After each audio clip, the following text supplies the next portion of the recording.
Driving licence की photo खिंचवाते समय ये आदमी अपनी आदत के अनुसार ऐसे मुड़ा, जिससे फोटोग्राफर एकदम हैरान रह गया। इसके बाद वो रजिस्ट्रेशन डेस्क पर अपना टेस्ट बुक करने गया, लेकिन उसे बताया गया कि 5 हफ्ते की वेटिंग है। इंसानी फितरत को अच्छी तरह समझने वाले इस आदमी ने बिना कोई झिझक दिखाए तुरंत पैसे निकाले और चुपके से काउंटर के नीचे दे दिए। महिला ने छुपकर अपने साथियों को देखा और जल्दी से पैसे अपने कपड़ों में छिपा लिए। आदमी ने ये सब देखकर बस एक हल्की सी मुस्कान दी। असल में इस उम्र में ड्राइविंग लाइसेंस बनवाने का उसका एक ही मकसद था, एक लीगल आईडी पाना, ताकि वो अपने नाम पर एक बैंक अकाउंट खोल सके जिसमें वो अपना सारा पैसा जमा कर सके। जल्द ही टेस्ट का दिन आ गया। वो एक काली नेविगेटर चलाकर टेस्ट सेंटर पहुंचा। उसके चेहरे पर एक बड़ी सी मुस्कान थी और उसने एग्जामिनर का स्वागत किया, लेकिन एग्जामिनर बहुत ही सख्त था। घबराहट में उसने लेफ्ट इंडिकेटर की जगह वाइपर चालू कर दिए। एग्जामिनर एकदम नियम से इस नए ड्राइवर का टेस्ट ले रहा था। उसे बिल्कुल अंदाजा नहीं था कि इतनी महंगी कार चलाने वाले आदमी का रुतबा कोई आम नहीं है। डेविड पूरे रास्ते एकदम नियम से और ध्यान लगाकर टेस्ट का हर स्टेप पूरा कर रहा था। जल्द ही कार टेस्ट खत्म होने से पहले आखिरी सिग्नल पर आ गई। एग्जामिनर उसकी ड्राइविंग से काफी खुश था, लेकिन टेस्ट अभी खत्म नहीं हुआ था। डेविड ने अचानक एक्सीलेटर पूरी तरह दबा दिया। हमलावर लगातार लेन बदल रहा था ताकि वो उन्हें चकमा देकर भाग सके। इसके बाद उसने एक जोरदार ड्रिफ्ट मारी और गाड़ी को दूसरे रास्ते पर मोड़ दिया। ये देखकर डेविड ने तुरंत रिएक्शन दिया और कार को पतली गली में घुसा दिया ताकि उसे आगे जाकर टक्कर मारकर रोक सके। अपने खाली रियरव्यू मिरर को देखकर हमलावर को लगा कि उसने उन दोनों को पीछे छोड़ दिया है। जैसे ही उसने चैन की सांस लेनी चाहिए, उसने सोचा भी नहीं था कि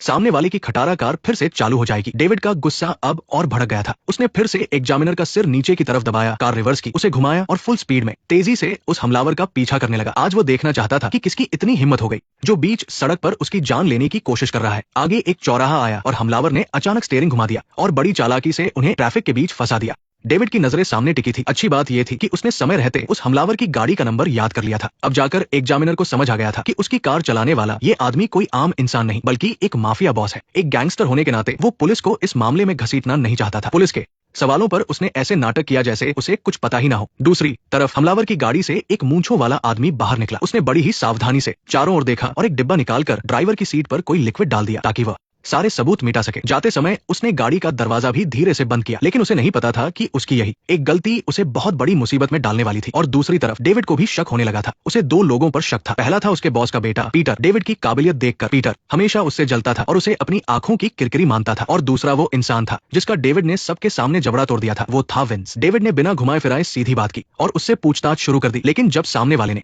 साफ इनकार कर दिया तो डेविड ने खुद ही इस मामले की तहकीकात करने की ठानी। फिर वो फूलों का एक गुलदस्ता लेकर अस्पताल पहुंचा उस एग्जामिनर से मिलने। बाहर से देखने पर लग रहा था कि वो बस उसका हालचाल पूछने आया है, लेकिन असल में वो ट्रैफिक पुलिस में एग्जामिनर की जान पहचान का फायदा उठाना चाहता था। लेकिन अब एग्जामिनर का बर्ताव पूरी तरह से बदल चुका था और उसके चेहरे पर साफ खौफ दिख रहा था। डेविड ने अपनी कुर्सी धीरे से बेड के पास की और आराम से बैठ गया और उसने कोई जल्दबाजी नहीं दिखाई। इस खामोशी से एग्जामिनर और भी ज्यादा घबरा गया। तभी डेविड ने अपनी जेब से एक लिफाफा निकाला जिसमें पूरे $10,000 थे। इतनी बड़ी रकम देखकर एग्जामिनर की हिम्मत नहीं हुई कि वो उसे बिना मकसद जाने स्वीकार कर ले। डेविड ने कहा, तुम्हारी परेशानी की भरपाई के लिए ये मेरी तरफ से एक छोटी सी मदद है। अगर तुम इसे नहीं लोगे तो लगेगा कि तुम्हें इस परेशानी का कुछ सिला नहीं मिला। तो अब हमें क्या करना है? एक नीली कार है और ये जो कागज टेबल पर है इसमें नंबर प्लेट के पहले 4 नंबर लिखे हैं। मैं चाहता हूँ कि तुम फोन घुमाओ अपने दोस्तों को और पता लगाओ कि वो क्या कर सकते हैं। क्या वे पुलिस वाले हैं? मुझे तुम पर नाज है। गाड़ी का पता लगाने का काम तो सेट हो गया है, लेकिन डेविड की मुश्किलें अभी खत्म नहीं हुई थी। अगले दिन सुबह सुबह वो एक नए स्टोर पर गया। असल में उसने जबरदस्ती इस बिजनेस में पार्टनरशिप की थी, इसलिए वहां का मालिक बॉब हमेशा उससे बहुत खफा रहता था। अंदर जाते ही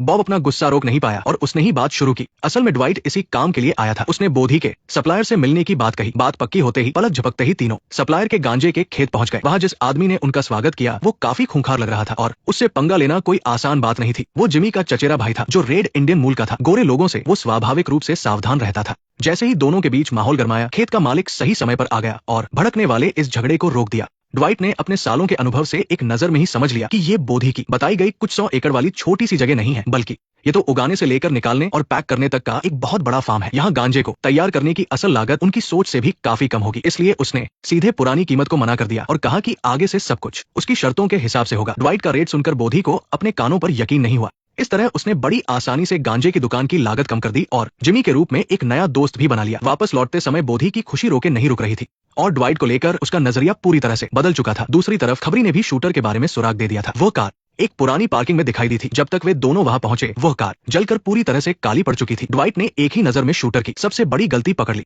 आखिर में उसे बगल वाली सीट पर डाइमिथाइल सल्फोक्साइड की एक बोतल मिली। इसका इस्तेमाल अक्सर घोड़ों के दर्द और सूजन को कम करने के लिए होता है और ये बहुत जल्दी आग पकड़ लेती है। फिर ड्वाइट को एक और टुकड़ा मिला जिस पर एक लोगो बना था। उसके साथी ने इंटरनेट पर चेक किया तो पता चला कि ये फेनारियो नाम के एक खेत का है जो यहाँ से कुछ ही किलोमीटर की दूरी पर है। इस घोड़े वाले लोगो से साफ था कि शूटर का वहां से पक्का कोई न कोई कनेक्शन है। इसके बाद ड्वाइट ने एक प्राइवेट जासूस का भेष बनाया और क्लाइंट के काम का बहाना बनाकर खेत में पहुंच गया। खेत की मालकिन जो काउबॉय के कपड़ों में थी, थोड़ी उम्रदराज थी, लेकिन अब भी काफी आकर्षक लग रही थी। वो बिल्कुल ड्वाइट की पसंद जैसी थी, लेकिन ये तय करने से पहले कि वो दोस्त है या दुश्मन, ड्वाइट ने फिलहाल कुछ और सोचने की हिम्मत नहीं की। मेरे क्लाइंट की कार चोरी हो गई थी और उसे जला दिया गया। मुझे पिछली सीट पर ये चीज मिली है, ये सब पैसे की बर्बादी है। अगर वो चोरी हो गया तो मैं इसे क्यों खरीदूंगी? क्या तुम्हें लगता है कि यहाँ काम करने वाले लोगों में ऐसा कुछ करने की हिम्मत है? हालांकि मालकिन ने उसे मना कर दिया था, लेकिन कम से कम ये बात तो तय हो गई कि ये औरत उनकी दुश्मन नहीं है, इसलिए उसे अपनी कार में वापस लौटना पड़ा। वो देर रात तक नजर रखता रहा, तभी एक शक के घेरे वाली कार धीरे धीरे खेत से बाहर निकली। वो तुरंत उसके पीछे लग गया और तब तक पीछा किया जब तक वो उस आदमी के घर तक नहीं पहुंच गया। उसे अचानक एहसास हुआ कि सामने वाला कोई और नहीं बल्कि सालों पहले उसका सबसे भरोसेमंद साथी अरमान था। अब उसे और भी यकीन हो गया कि इस मामले का पक्का गैंग से कोई वास्ता है। उसके पास एक बच्चे को देखकर ड्वाइट ने हमला करने में जल्दबाजी नहीं की। उस दिन अरमान घर पर अकेला अपनी डिक्की साफ कर रहा था, तभी एक परछाई तेजी से उसके पास आई।